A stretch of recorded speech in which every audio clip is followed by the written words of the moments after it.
नमस्कार, आदाब, सत श्री अकाल। मैं doctor Shripad from Shripad heart centre, स्वरूप नगर, कानपुर से। आज का हमारा टॉपिक बहुत ही इंपॉर्टेंट टॉपिक है, तो इसे जरा ध्यान से सुने।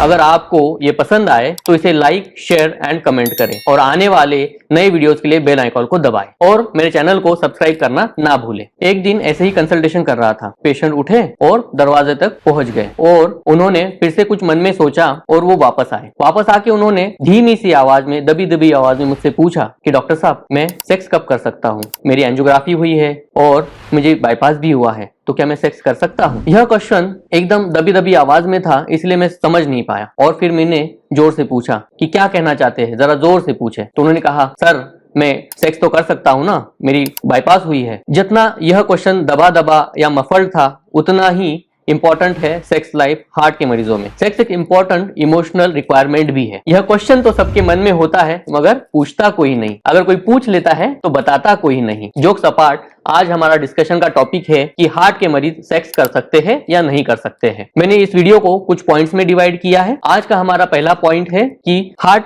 एंड सेक्स लाइफ में या सेक्स में क्या रिलेशनशिप है। एक्चुअल देखा जाए तो सेक्स को सेक्सरसाइज भी कहते हैं, क्योंकि इसमें एक तरह की एक्सरसाइज होती है। आपका heart rate up and down होता है, स्वेटिंग होती है, साथ ही में मसल कॉन्ट्रैक्शंस होते हैं, जिसके वजह से आपको एक्सरसाइज का अनुभूति आती है। ऐसा माना जाता है कि सेक्स एक सबसे सेटिस्फाइंग एक्सरसाइज है। इसमें जितने एंडोर्फिन्स या फिर डोपामिन रिलीज होता है, उतना किसी भी और एक्सरसाइज में नहीं होता है। इसीलिए एक्सरसाइज के अंदर सेक्स एक सबसे इंपॉर्टेंटली सेटिस्फाइंग एक्सरसाइज है। और इसका फायदा देखा जाए तो सिर्फ आप ही को नहीं, आपके पार्टनर को भी उतना ही होता है जितना आपको होता है। साइंटिफिक डाटा देखा जाए तो वो कहता है कि अगर आप 5 मिनट की भी किसिंग करते हैं तो उसमें लगभग 200 किलो कैलोरीज बर्न होती है। अगर आप 15 से 20 मिनट का अच्छा सेक्स करते हैं तो उसके अंदर जितनी कैलोरीज बर्न होती है उतनी आपकी 30 मिनट दौड़ने के बाद बर्न होती है। तो सेक्स एक वेरी इफेक्टिव एक्सरसाइज है और वो हार्ट हेल्दी भी है। सेक्स के दौरान आपका हार्ट रेट बढ़ता है, बीपी बढ़ता है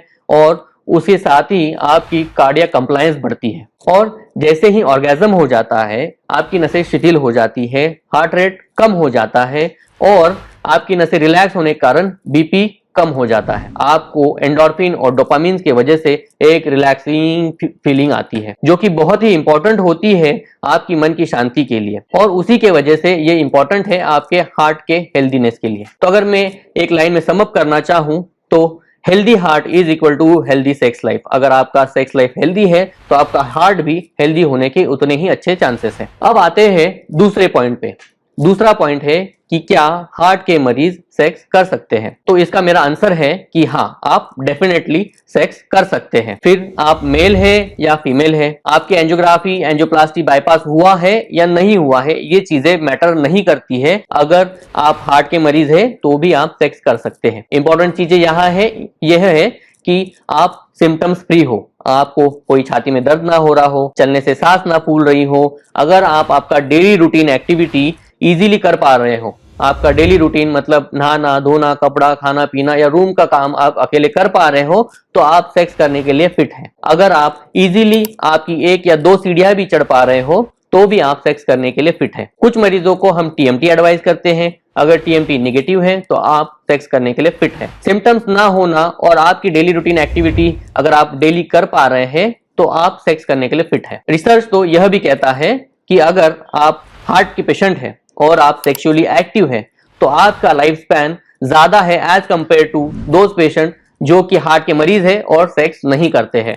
तो obviously sex is good for heart and you should continue your active sex life अगर आप हार्ट के मरीज हैं। पॉइंट नंबर 3 है कि हार्ट के मरीजों की सेक्स लाइफ हैम्पर क्यों हो जाती है। इसका आंसर आपको हार्ट का मरीज ही दे पाएगा, क्योंकि जिसने हार्ट की या हार्ट पेन की या हार्ट अटैक की यातना सही हो वही समझ सकता है कि हार्ट अटैक क्या होता है। हार्ट अटैक का तेज दर्द इतना भयानक होता है कि उस मरीज को अपना मृत्यु तक दिख जाता है, जिसे हम डूम्स फीलिंग कहते हैं। उसको ये एहसास उस डीप अनकॉन्शियस माइंड में इस तरह बैठ जाता है कि उसको हर चीज से भय लगने लगता है, उसको अपने भविष्य की चिंता होने लगती है और उसी चक्कर में वो डिप्रेशन का शिकार हो जाता है। अगर एड ऑन उसके साथ भी अगर हमने एंजियोग्राफी, एंजियोप्लास्टी अगर उसका बाईपास हो चुका है तो उसके लिए ये भय दुगना हो जाता है और वो उस भय के चक्कर में डिप्रेशन में चला जाता है। और यही डिप्रेशन उसको खान पान कम करना, कमजोरी लगना या चलने फिरने का मन न करना, घर में बैठे रहना और साथ ही में डिक्रीज ऑफ लिबिडो मतलब कामुकता की कमी हो जाना, ऐसे सिम्टम्स का वो शिकार हो जाता है। मगर यहाँ पर वो सेक्स लाइफ को भूल ही नहीं जाता, उसके दिमाग से वो पूरी तरह से बाहर हो जाती है। बट ये वो भूल जाता है कि अगर वो सेक्स से दूर जाता है तो उसका डिप्रेशन और बढ़ता है और शायद एक अच्छा सेक्स उसका जो जिंदगी का नूर है उसे वापस ला सकता है। इसीलिए उसको एक्टिवली सेक्स में पार्टिसिपेट करना चाहिए, मगर इसके लिए थोड़ा टाइम भी लगता है और फैमिली और पार्टनर का सपोर्ट भी लगता है। इसी वजह से सबसे इंपॉर्टेंटली उनकी सेक्स लाइफ हैम्पर हो जाती है। दूसरा इंपॉर्टेंट जो पॉइंट है यहाँ पर सेक्स लाइफ हैम्पर होने का, वो होती है एंजियोग्राफी, एंजियोप्लास्टी या बाईपास के बाद दी जाने वाली दवाइयाँ। यह दवाइयाँ आप एंजियोग्राफी एंजियोप्लास्टी हो ना हो आपको चल रही होती है, जिसमें ब्लड थिनर्स होते हैं, नाइट्रेट्स होते हैं, बीटा ब्लॉकर्स होते हैं, डायूरेटिक्स होते हैं, जो आपके लिबिडो को या कामुकता को कम करते हैं, आपके एंड्रोजन्स को, टेस्टोस्टेरोन की लेवल को कम करते हैं, जिसकी वजह से आपकी सेक्स लाइफ हैम्पर हो जाती है। तो इसीलिए अगर आपको ऐसा कुछ प्रॉब्लम हो रहा है, इरेक्टाइल डिस्फंक्शन का या फिर लॉस ऑफ लिबिडो का प्रॉब्लम हो रहा है, तो आप अपने डॉक्टर से मिले बिना अपनी दवाइयां चेंज ना करें, अदरवाइज आपको हार्ट अटैक के प्रॉब्लम्स बढ़ सकते हैं। तीसरा और इंपॉर्टेंट पॉइंट एज भी होता है, क्योंकि हार्ट अटैक जनरली 60s के बाद आने वाले मरीजों में कॉमनली पाया जाता है। तो यहाँ पहुंचते पहुंचते उनकी अपनी खुद की जो लिबिडो है वो कम हुई होती है, कामुकता की लेवल कम हुई होती है। बट ये अपना अपना पर्सनल इशू है, इसे आप एज से ना जोड़े या बीमारी से ना जोड़े। आप 80 साल के होंगे या 90 साल के होंगे तब भी आप सेक्स कर सकते हैं। चौथा पॉइंट है कि हार्ट अटैक के बाद या एंजियोग्राफी, एंजियोप्लास्टी या बाईपास के बाद सेक्स करना कब सेफ है। अगर आपको हार्ट अटैक आया था, आपने ट्रीटमेंट ली है, तो हार्ट अटैक के 4 हफ्ते बाद सेक्स करना सेफ होता है।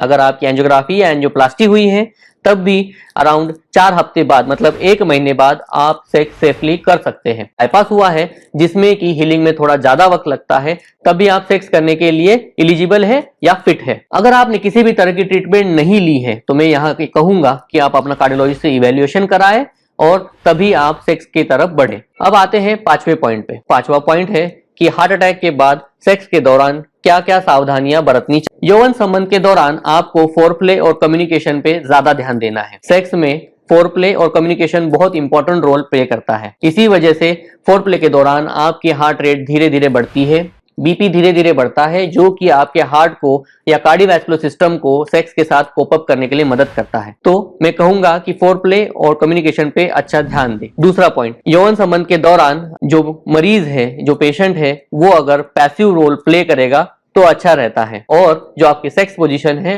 वो सिंपल और सेफ रखे। तीसरा पॉइंट, स्लीपिंग या सिटिंग पोजीशन में सेक्स करना हमेशा सेफ रहेगा। चौथा पॉइंट, सेक्स के दौरान ल्यूब्रिकेशन पे ध्यान रखें, क्योंकि ड्राई म्यूकोजा और ब्लड थिनर ब्लीडिंग का कारण बन सकती है। 5वां पॉइंट, अगर मेल पार्टनर वायग्रा जैसी दवाइयां यूज करना चाहते हो तो अपने डॉक्टर से पहले कंसल्ट करें, क्योंकि कुछ दवाइयों के इंटरेक्शन की वजह से आपका बीपी हद से ज्यादा गिर के आपको एडमिशन की जरूरत पड़ने की भी नौबत आ सकती है।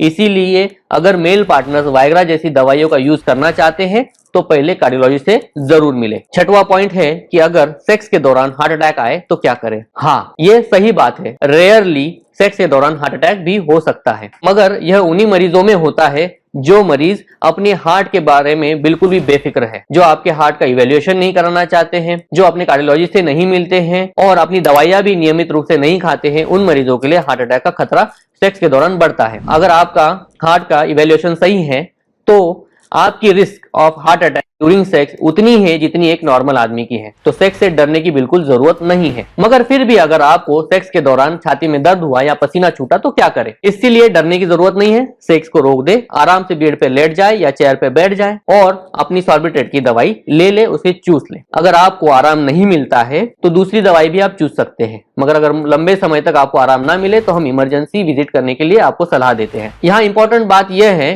कि अगर आप सेक्स के दौरान कोई वायग्रा जैसी दवाई ले रहे हैं तो वहां आप सॉर्बिट्रेट का यूज ना करें, क्योंकि यहाँ आपका बीपी बहुत ही कम होने की हमेशा रिस्क होती है। तो सॉर्बिट्रेट वो वायग्रा को एटलीस्ट 24 आवर्स अपार्ट रखें। ये थी कुछ सावधानियां आपके सेक्स लाइफ के बारे में अगर आप हार्ट के मरीज हैं तो। इस वीडियो को कंक्लूड करते हुए मैं बस इतना ही कहना चाहूंगा कि हार्ट के मरीजों के लिए सेक्स एक अच्छी एक्सरसाइज है। हार्ट के मरीज सेक्स सेफली कर सकते हैं। यहाँ पर बस आपको कुछ सावधानियों की जरूरत है, सेफ पोजीशंस की जरूरत है। अगर आपका सेक्स अच्छा रहा तो आपका हार्ट का प्रॉब्लम हमेशा के लिए दूर हो जाएगा और आपको एक अच्छी लॉन्ग लाइफ भी मिलेगी। तो अगर आप हेल्दी हार्ट चाहते हैं तो हार्ट अटैक के मरीज हमेशा हेल्दी सेक्स करते रहे।